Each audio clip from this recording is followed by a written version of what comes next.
up in the top left position, we have got the blue Zerg player from FM Esports. It is Shibbxyz. And his opponent, down in the bottom right, we've got the... Did I say the blue Protoss player? I meant the blue Zerg player in the top left is Shibbxyz. In the bottom right, we've got the red Protoss player from Poisoned Hearts. It is Acey. Now, I do apologize if I did say the blue Protoss.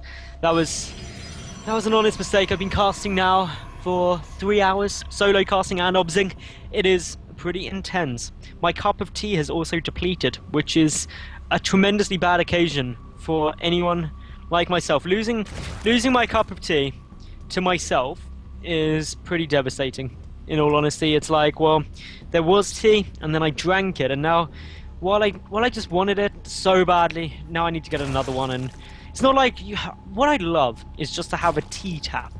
I think every house in Britain should be constitutionally enforced that they've got to have a tap which just dispenses tea at all times. Like, you can just turn it on, and I just like pipe it through to beside my desk. That'd be the greatest tap ever. I'd love that tap.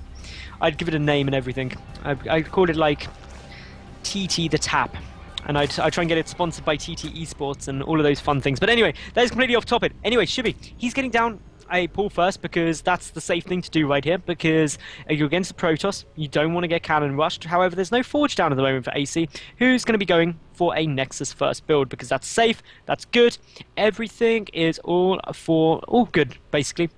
I'm going for a Nexus first, everything is all exciting, all good, and going to get a decent economy going. Meanwhile, up here for Shibbxyz, well, Shibbxyz, he's dealing with the annoying probe, deals with it very well and gets the hatchery down. That's always exciting to see. Meanwhile, probe just coming through, going to take a nice little look in, going to see, okay, spawning pool finishing, 2 Zerglings come out, maybe 4. Nope, Shibbxyz, he's just going to drone. He's like, well, I got my hatchery up, I guess I'll make drones now.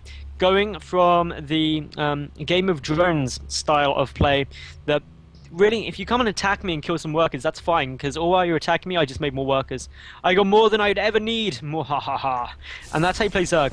Or if you go Stefano style, all you do is you throw down 1,000,001 spines and spores and make swarm hosts. And just wait for it, because static defense and 3 units is fun to watch. Woo.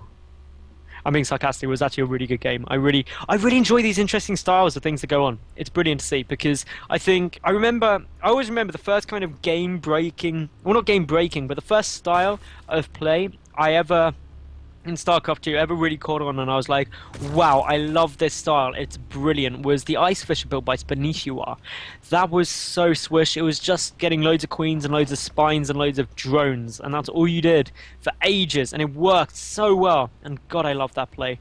And then I can't remember how it moved out of the metagame, but eventually it just all got screwed up pretty badly, and it made me sad.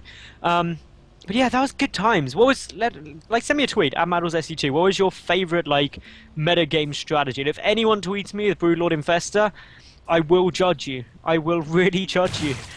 Like, anyone could like that style of play. God, casting Broodlord Infestor, I'll have you know, was one of the most traumatic things casters had to do for a long period of time. Because you'd literally just sit there and be like, oh, a Zerg player didn't die in the first 15 minutes. Guess we'll wait until about 25 minutes for them to get Broodlord Infestor and then work out whether one Vortex can win the game for the Protoss. And that was tough to do, especially in like best of 5s when that happened every single game. But yeah, this game, Shibbxyz going up to 3 gases quite early on, so you're not going to be rushing out a third, which is actually quite a big thing. That third, if he was going to get it down, should have been timed for about kind of 4 minutes to 5 minutes-ish, give or take a bit. So he's going to be going in for some nice aggression. He's got the lair coming down too, and so this could be laying into a couple of things. It could be just for some kind of drop play. It could also be for roaches. Roach +1 speed. If he's going up to 4 gases, could also be for a Spire. All of these are options. A Spire would be pretty risky, so I'll be interested to see if he does choose to do that. He's also getting Overlord speed down very quickly, which is one of the reasons why I thought it could have been drop tech, but for the moment, Shibbxyz isn't playing his hand. He's just going to be going up to Hydras really fast. Wow.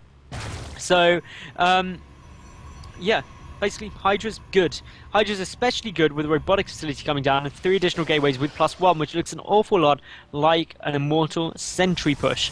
Because Immortal Sentry pushes die so hard to Hydra Ling, it is untrue. It is agonizing trying to go up against that, because Hydra's just wreck gateway unit. Basically, if you don't have High Templar with Storm, and you don't have Colossi, Hydras are good.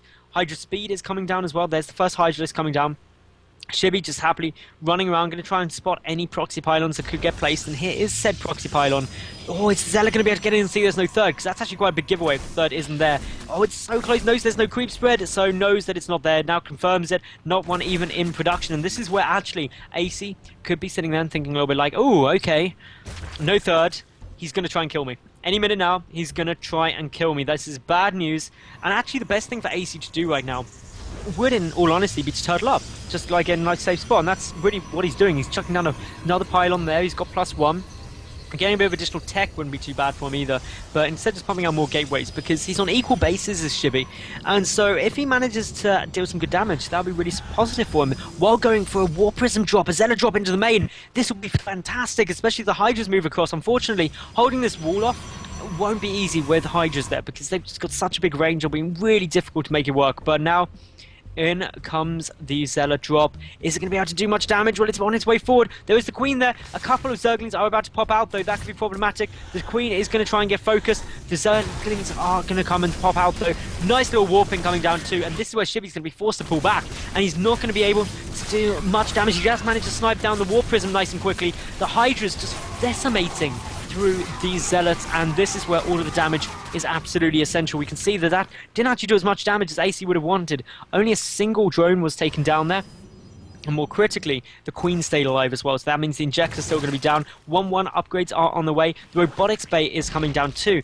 But the big thing that Acey did see was Hydras are out. He bought himself a little bit more time. But is he going to be able to hold this? There's so few units here. That's going to be the problem. And the Hydras are just coming in on force. We've got Group Spines over half done. And that's going to give that range upgrade. No Colossi on the field, no splash damage. The Forge is now just getting focused. Look at the DPS these Hydralists can do, if not really up against anything in terms of high DPS, high splash damage like a Colossus. The Robotics Bay is about 10 seconds away from completion, but then the Colossus will take even longer still. A couple of force fields trapping a few Hydralists there. The cannon gets taken out. Needs some Zergling support for this, but Shibbxyz happy to get down his infestation, but his third is up and running and is still just pressuring with these Hydras. And there's a Artosis pylon, which meant that this robotics facility isn't able to finish up the Immortal. That is frustrating. That gateway not producing anything. Shibbxyz did more than enough damage there, and so yeah, that was some really positive play by Shibbxyz, but Acey also held that off relatively nicely. Good force fields, men third, didn't lose as much as could have gone down, and now with the Colossi coming out, it's not going to be too bad. And Shibbxyz's third, remember, hugely delayed by doing that, and no economic damage was really achieved by Shibbxyz during that push. So things aren't all over for the Poisoned Heart players yet, but what is going good is for Shibbxyz is that he's got 1-1 nearly done, and he's getting Enduring Locust and 6 Swarm Hosts out. So these Swarm Hosts are going to have to start putting on the pain, start putting on the pressure, and if they get into a good spot, especially while the Colossi count is quite low, it's going to be really hard for Acey to try and break that. So we've just got to keep just really a good eye out down, and whether these Swarm Hosts can get in a good location, because if they can, it could go really tough for Acey to be able to be holding this down. But for the moment, Acey moving across the map, going to try and put on a little bit of pressure. Got to be careful though with only the single Colossus, because one Colossus, while it does good damage, it's so easy to get sniped out. There's only a couple of Hydralisks though. This could be a nice little timing window. Where is the Observer though? Is there an Observer down the field? Yes, there is, but it's the third, not by these Swarm Hosts. And that is where it really needs to be. The Observer, if it gets pulled over, then obviously Acey would be able to just start pushing through here. There's not too many Locusts. Enduring Locusts is still a good 20 seconds away from completion too. And a lot of these Swarm Hosts aren't even burrowed up, but the Swarm Host count is now starting to get up pretty high. 10 Swarm Hosts, really anything over 8 Swarm Hosts are where things get really quite tricky, because there's just so many Locusts, especially the 1-1 upgrades up against 1-0 upgrades. It's going to mean that they can deal a lot of damage. Swarm Host very effective. The fourth hatch is also coming down here for Shibbxyz, but now Stalkers, Colossi, Sentry, Zealots all pushing in towards the third. Can they get into the spot they need? Shibbxyz microing these locusts so they come either side of this little wall off there. Oh, a single Colossus has got to be careful. Doesn't want to get caught out of position. And now, of course, the rest of the locusts coming in from the other side. If that Colossus falls, that could be huge. But Force Fields having to be used to try and hold this down. A lot of Sentry taking damage. Now more locusts are streaming in at the same time. Couple of Zerglings there too. More Force Fields being utilized. And this is Shibbxyz really putting it into it. A single Hydralisk. Oh, sorry, 2 Hydralisks here. Just scouting out the third. Going to try and take out these Zealots. Do manage to do that. And now just picking off Pylons and going to do a little bit more damage. But still more Locusts are coming. Sorry, Broodlings coming through as the hatchery gets taken down. So good little snipe off there by Acey.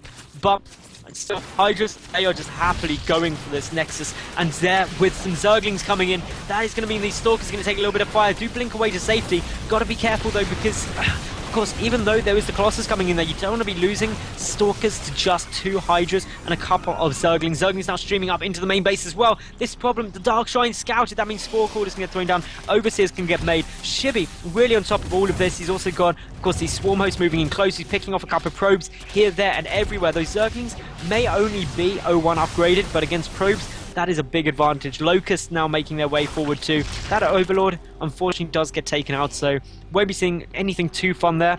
But what we are seeing as fun is more Zerglings coming through. Acey really on the back foot at the moment because there's still more Locusts pushing through. A Gateway just gets annihilated. This Nexus is taking a lot of fire, and there's no real way for Acey to try and come over there. There is a single Observer trying to make its way forward to these Swarm Hosts, but there's just so many Locusts, and they're just pushing through everything. One of the Colossus, unfortunately, is not engaging, but now these Swarm Hosts are going to be taking quite a bit of fire. Unfortunately, I'm burrowing them just before they manage to get to the next wave of Locusts out, but there goes down the Nexus. Good little win there for Shibbxyz, who's trying to just engage head onto this, but actually Acey pushing through really quite heavily, making a quite mincemeat of these Swarm Hosts for the time being. That's going to be tough, but in come Corruptors, and the second they're spotted, Acey GG's, and game number 1 will go to Shibbxyz. So